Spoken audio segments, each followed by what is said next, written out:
नमस्कार, मैं हूं श्रीकांत प्रजापति और आप मेरे साथ देख रहे हैं बीसीसी न्यूज। आई खबरें बढ़ने से पहले डालते हैं सुर्खियों पर एक नजर।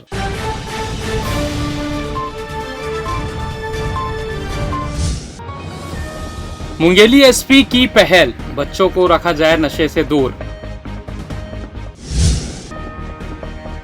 हाई कोर्ट के सामने भ्रष्टाचारी सड़क बनने के 3 माह में ही बर्बाद। जेल में कार्यशाला का आयोजन, तनाव मुक्त रहने की सलाह। नवरात्र में हनुमान चालीसा पाठ, पंडालों में हो रहा आयोजन। तो ये थी सुर्खियां, अब खबरें विस्तार से। पहल अभियान के तहत डीएवी स्कूल पथरिया में कार्यक्रम आयोजित किया गया। इस पहल कार्यक्रम के तहत स्कूली छात्र छात्राओं को कामयाब होने का मंत्र एसपी भोजराम पटेल के द्वारा दिया गया, जिन्होंने बच्चों को 3 मुख्य धारा को जीवन में ठीक रखने और उन्हीं पर फोकस रखने का मंत्र दिया। आपको बता दें कि इन दिनों छोटे बच्चे ज्यादातर मोबाइल फोन से चिपके रहते हैं, खाना भी नहीं खाते और ना ही किसी से ठीक से बात करते। इन छोटी छोटी बातों को ध्यान रखकर एसपी भोजराम पटेल ने सभी बच्चों को बेहद ही शानदार तरीके से समझाते हुए जीवन जीने का मंत्र के साथ कामयाबी की कहानी भी बताई। अपने बीच पुलिस अधीक्षक को पाकर सभी बच्चे खुश हो गए। वहीं एसपी ने भी छोटे बच्चों के सारे प्रश्नों का जवाब भी दिया। इस दौरान श्री पटेल भी छोटे बच्चों के साथ बच्चे बनकर उनके साथ समय भी बिताया। वहीं बच्चों ने एसपी से हाथ मिलाने की बात कही, जिस पर उन्होंने सभी बच्चों से हाथ मिलाया, गोदी में उठाया, गले लगाए और सभी को भविष्य के लिए शुभकामनाएं दी। हमारे मुंगेली पुलिस के द्वारा समस्त सामुदायिक पुलिसिंग के जितने भी क्षेत्र थे, उन क्षेत्रों को कवर करके हम लोगों ने पहल कार्यक्रम की शुरुआत किया है। इसके 3 खंड हैं। पहला है साइबर सिक्योरिटी, दूसरा है ट्रैफिक अवेयरनेस और थर्ड है कि ड्रग्स नहीं लेना चाहिए, उसके क्या नुकसान होते हैं। इन तीनों चीज़ों को कवर करने के लिए हम लोगों ने 5 चरण में प्रोग्राम रखे हैं। फर्स्ट चरण में ये था कि हम लोग कोटवारों को इसमें प्रशिक्षित किए, क्योंकि कोटवार हमारे बैकबोन होते हैं, गांव के लोग होते हैं। सेकंड, यहाँ पर हम लोग बच्चों और कॉलेजेस को हम लोगों ने इसमें फोकस रखा है। थर्ड में जितनी भी स्व सहायता समूह है उनको फोकस है। फोर्थ में उसके बाद जनप्रतिनिधिगण हैं और 5वां में जितने भी हमारे दिव्यांगजन हैं उनको हम लोग फोकस करेंगे। चूँकि अभी यदि हम लोग देखें तो ज़्यादातर जो बच्चे हैं, देखें मोबाइल चूँकि लगभग सबके पास में है, लेकिन मोबाइल से रिलेटेड जो चीज़ों के बारे में जानकारी नहीं होने से कई बार ऐसा खबर मिलता है या कई सारी चीज़ें ऐसी आती हैं कि किसी गलत वीडियो के सेंड हो जाने से या फेसबुक लाइक करने से कई सारी बच्चों का जीवन या उनकी लाइफ में किसी प्रकार के खतरे आ जाते हैं। बच्चे जो हैं फ्रॉड के शिकार होते हैं। तो इन सभी चीज़ों को हम लोग अवेयर करने का प्रयास करते हैं। तो इस अवेयरनेस प्रोग्राम में विशेष बात यह है कि हम लोग बच्चों को नुक्कड़ नाटक के माध्यम से वही बच्चे उसको प्रदर्शित करते हैं और इसको हम लोग स्टेप बाय स्टेप यहाँ से कवर करने का प्रयास करे हैं। यह प्रोग्राम हमारा 16 जून स्कूल प्रवेश उत्सव के दिन में शुरुआत हुआ था, जो माननीय केंद्रीय मंत्री जी आदरणीय तोखन साहू सर, माननीय उप मुख्यमंत्री जी आदरणीय अरुण साहू सर, माननीय बिल्हा विधायक आदरणीय धर्मलाल कौशिक जी, माननीय मुंगेली विधायक पुन्नूलाल मोहले जी, कलेक्टर साहब, सीओ साहब, जितना भी जनप्रतिनिधि गण की उपस्थिति में प्रारंभ हुआ था। और निश्चित रूप से सबको देखने से ऐसा लगता है कि बच्चों के प्रति इसका हम लोगों को बढ़िया प्रतिसाद मिल रहा है। जी, बच्चों को क्या कुछ बोलना चाहेंगे सर आज की जो कार्यक्रम? बच्चों से मैं यही कहना चाहूँगा कि जीवन का हर पल महत्वपूर्ण होता है। सबसे पहले बच्चे अपने परिवार के साथ अच्छे से जुड़े, परिवार वाले बच्चे से जुड़े, कि परिवार और बच्चों के बीच में कोई थर्ड पर्सन ना आए। बच्चे कुछ बोलना चाहते हैं तो परिवार वालों को सुनना चाहिए, रिश्तेदारों को सुनना चाहिए और बच्चे भी परिवार की बात को सुने। सेकेंड चीज़, उनका बच्चा जब स्कूल आता है और स्कूल जाता है तो परिवार को बिल्कुल एक बार ज़रूर पूछना चाहिए कि बच्चे का दिन भर में उसकी गतिविधि क्या रही, ताकि बच्चे के साथ दिन भर में कोई घटना घटती है या किसी प्रकार का प्रोग्रेस होता है तो उनको पता चले। बच्चों से मैं विशेष रूप से यही कहना चाहूँगा कि विद्यार्थी जीवन का बहुत ही कीमती समय होता है। इसके किसी भी पल को कभी नहीं गंवाना चाहिए। सकारात्मक दिशा में आगे बढ़ते हुए नशा से बहुत दूर रहना चाहिए। मोबाइल का उपयोग सकारात्मक ढंग से करना चाहिए और सीखने का बेहतर से बेहतर प्रयास करना चाहिए, ताकि हम लोग भारत के सच्चे सपूत बन सकें। छत्तीसगढ़ के चर्चित शराब घोटाले में पूर्व सीएम भूपेश बघेल के बेटे चैतन्य बघेल को हाईकोर्ट से राहत नहीं मिली है। भ्रष्टाचार निरोधक ब्यूरो एसीबी की संभावित गिरफ्तारी से बचने के लिए उन्होंने अग्रिम जमानत की याचिका लगाई थी, जिसे जस्टिस अरविंद शर्मा की सिंगल बेंच ने खारिज कर दिया।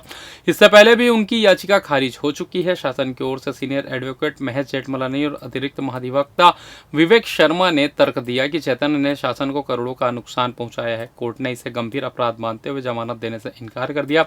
इसी मामले में ईडी द्वारा दर्ज एफआईआर और कार्रवाई को चैतन्य ने हाईकोर्ट में चुनौती दी है। दोनों पक्षों की लंबी बहस के बाद कोर्ट ने इस पर फैसला सुरक्षित रख लिया है। भाजपा युवा मोर्चा के प्रदेश अध्यक्ष राहुल टिकरिया के पहली बार नगर आगमन पर उनका भव्य स्वागत किया गया। आपको बता दें कि भाजपा युवा मोर्चा के प्रदेश अध्यक्ष राहुल टिकरिया हाल ही में अध्यक्ष बने हैं, जो लगातार प्रदेश में घूम घूम कर युवाओं में जोश भर रहे हैं। साथ ही भाजपा के द्वारा कराए जा रहे कामों को हर व्यक्ति तक पहुंचाने का काम कर रहे हैं।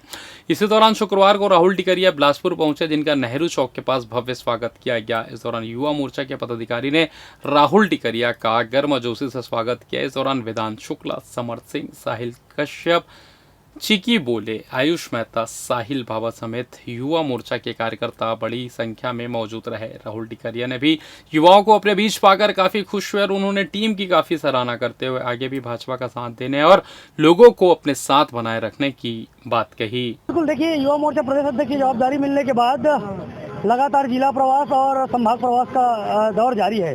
आज ये 20वां हमारा जिला का प्रवास है और 5वां संभागीय बैठक है। महज 1 माह हुए हैं कार्यभार लिए और हमने 20 जिले का प्रवास और आज 5वीं संभागीय बैठक हम करने जा रहे हैं। तो निसंदेह लगातार युवाओं से युवा जोहार का दौर ये चल रहा है, युवा साथियों से मुलाकात करने का दौर चल रहा है।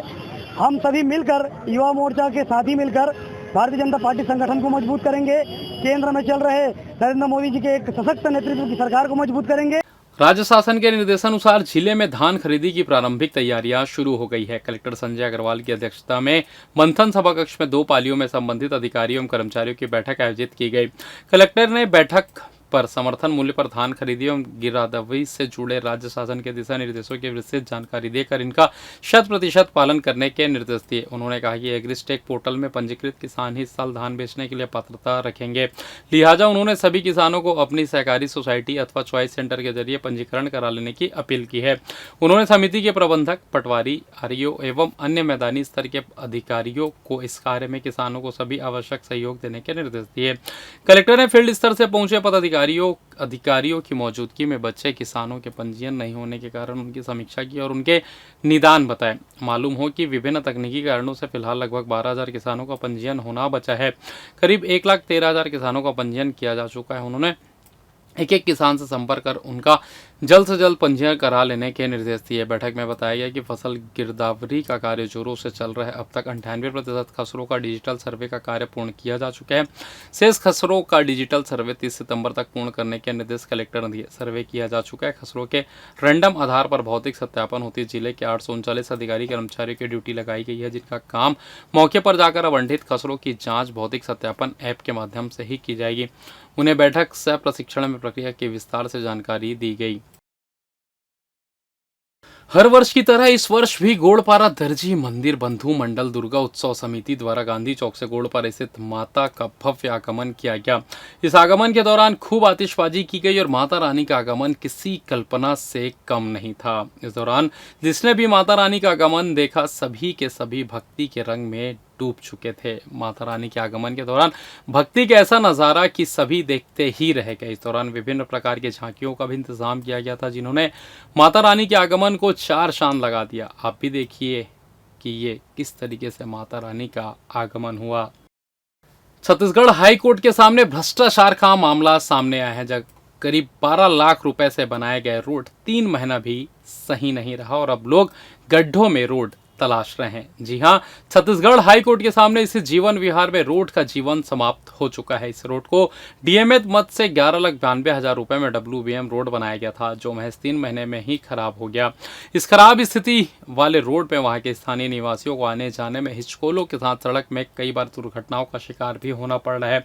मगर नगर पंचायत बोदरी के अधिकारियों को इन सब से कोई मतलब नहीं है, क्योंकि उनकी जेब तो कमीशन से भर चुकी है। अब भले वहां के लोगों के हाथ टूटे या पैर, उन्हें कोई मतलब नहीं है। बहरहाल देखना होगा कि हाईकोर्ट के सामने हुआ यह भ्रष्टाचार का खेल के खिलाड़ियों को कब तक कार्रवाई की जाती है। हो रहा है परेशानी, कीचड़ विचड़ है तो थोड़ा सा, और गड्ढे वड्ढे हैं तो बरसात में। हाँ, लगभग ये 3-4 महीना हो गया गड्ढा है। बरसात के दिन में पूरा पानी भर जाता है, आने जाने में बहुत दिक्कत होता है। गर्मी के समय तो बहुत धूल उड़ता है ज़रूरत से ज़्यादा। देखिए, हम लोगों को 6 महीना पहले हम लोग की निकाय, अभी नए निकाय का गठन हुआ और उससे 1-2 महीने पहले ही ये रोड बनी है। इस रोड का जो पिछले कार्यकाल का मुझे याद है कि पिछले कार्यकाल में हाई कोर्ट के जो स्टाफ यहाँ रहते हैं, हाई कोर्ट के लगभग वकील यहाँ रहते हैं, उनको आने जाने में तकलीफ़ होती थी। तो हाई कोर्ट के निर्देश पे कलेक्टर महोदय जी द्वारा यहाँ पे डीएमएफ मद से 12 लाख रुपए लगभग स्वीकृत किए थे, जिसका टेंडर पिछले साल हुआ था, जिसमें इस बार अभी हमको पता चला कि 6 महीना पहले ये सड़क बनी है और इनका लगभग 10 लाख से ज़्यादा भुगतान कर दिया गया है। मगर आज हमको अफसोस हो रहा है कि ये इतनी महत्वपूर्ण सड़क एक भ्रष्टाचार की भेंट चढ़ गई।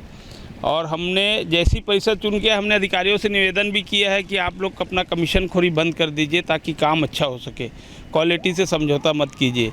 मगर हाई कोर्ट के सामने और कलेक्टर महोदय के डीएमएफ मत होने के बाद भी अधिकारियों का डर भय कहाँ गया, आप देख सकते हैं।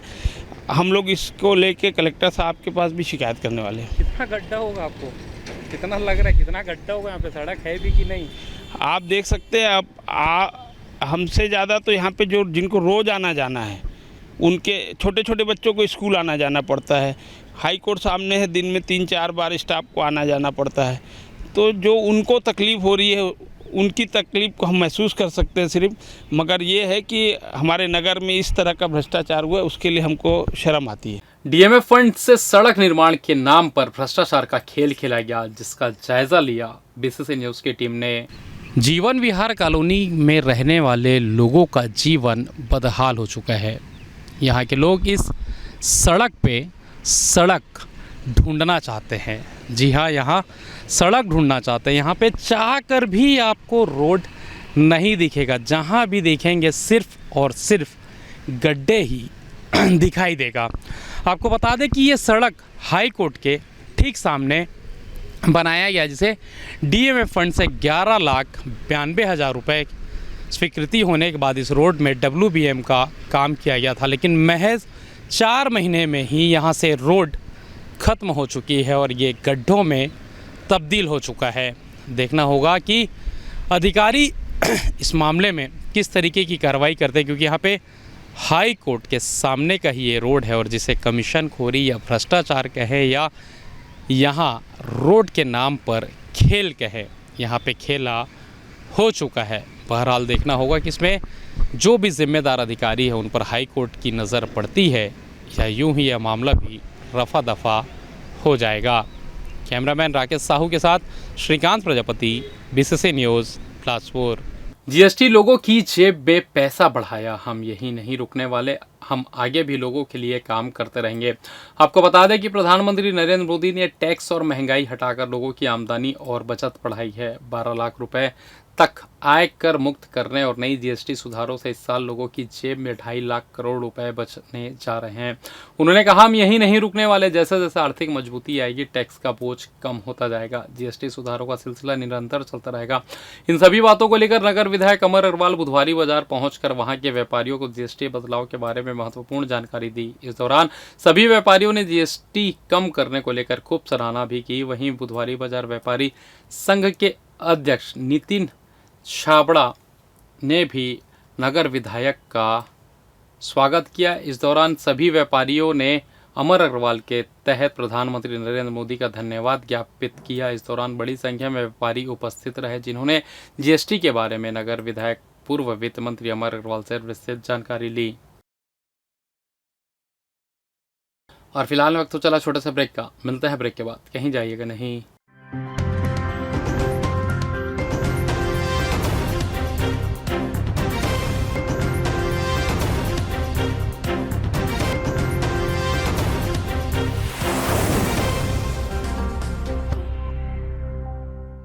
और ब्रेक के बाद आप सभी का स्वागत है। ये बढ़ते अगली खबर की ओर। केंद्रीय जेल बिलासपुर में विश्व आत्महत्या नियंत्रण पखवाड़े का आयोजन किया गया, जिसमें बंदियों एवं जेल के समस्त अधिकारी कर्मचारियों को आत्महत्या निवारण से संबंधित जानकारी देकर मानसिक व शारीरिक तनाव से मुक्त रहने का उपाय बताकर जागरूक किया गया।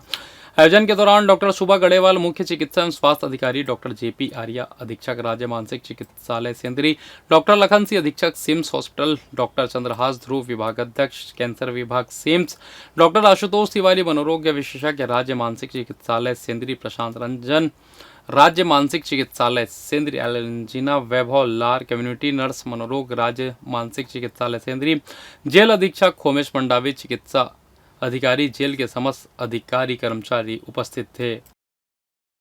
पंडित दीनदयाल उपाध्याय की 109वीं जयंती पर प्रार्थना सभा भवन में संगोष्ठी और आत्मनिर्भर भारत कार्यशाला का आयोजन किया गया। मुख्य अतिथि उप मुख्यमंत्री अरुण साव ने कहा कि उपाध्याय जी का एकात्म मानववाद और अंत्योदय का सिद्धांत हमारी विचारधारा की आधारशिला है।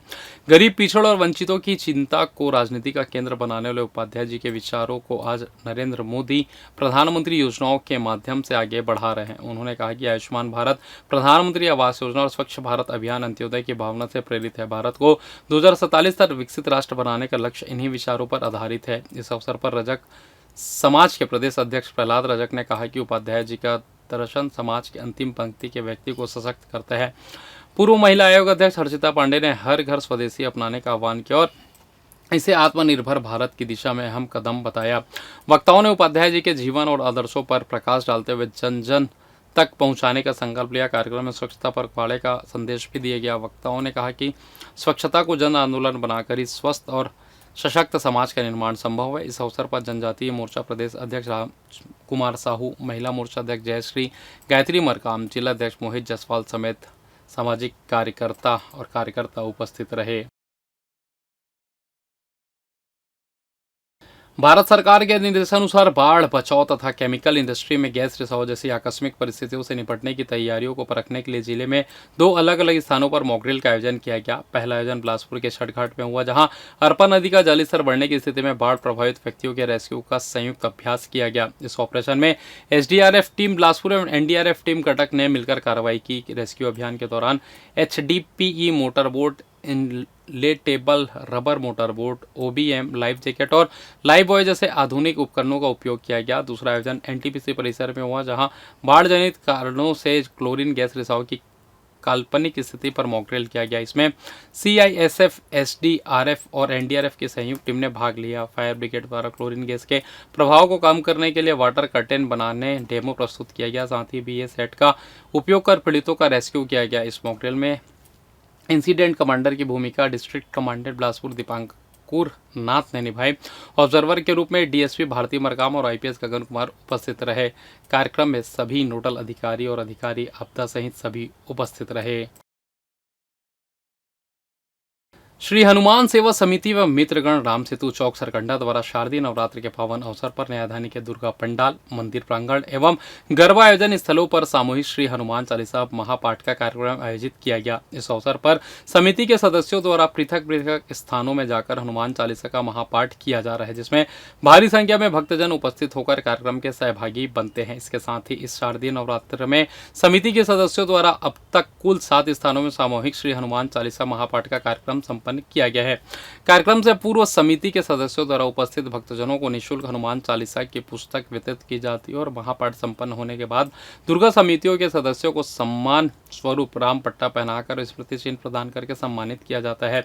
समिति के सदस्यों ने बताया कि वर्ष 2024 के शारदीय नवरात्र के पावन अवसर पर श्री हनुमान सेवा समिति के साथियों द्वारा कुल 33 स्थानों महापाठ कार्यक्रम संपन्न किया गया था। समिति के सदस्यों का मुख्य उद्देश्य है अधिक से अधिक लोगों को नशा मुक्ति से दूर करके धर्म के रास्ते पर लेकर जाना और अपने धर्म के प्रति जागरूक करना।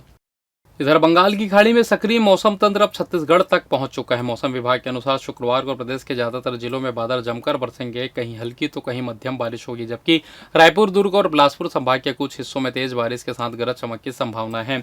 विशेषकर मध्य छत्तीसगढ़ के दक्षिणी इलाकों में भारी वर्षा का अलर्ट जारी किया गया है। पिछले 24 घंटों में रायपुर, दुर्ग और बस्तर संभाग के कई इलाकों में झमाझम बारिश हुई है। कुछ जगहों पर अति भारी वर्षा भी दर्ज की गई है। विशेषज्ञों का कहना है कि उत्तर पश्चिम बंगाल की खाड़ी से लेकर दक्षिण ओडिशा और उत्तर आंध्र प्रदेश तट तक ऊपरी हवा का चक्रीय घेरा बना हुआ है। इसके चलते खाड़ी में नया लो प्रेशर बनने की प्रक्रिया जारी है। अनुमान है कि 26 सितंबर तक यह सिस्टम आपदाओं में तब्दील होगा और 27 सितंबर को दक्षिण ओडिशा व आंध्र प्रदेश के तट से टकराएगा। और फिलहाल इस बुलेटिन में बस इतना ही। मुझे दीजिए इजाज़त, फिर होगी आपसे मुलाकात। तब तक देखते रहिए बीसीसी न्यूज़। नमस्कार।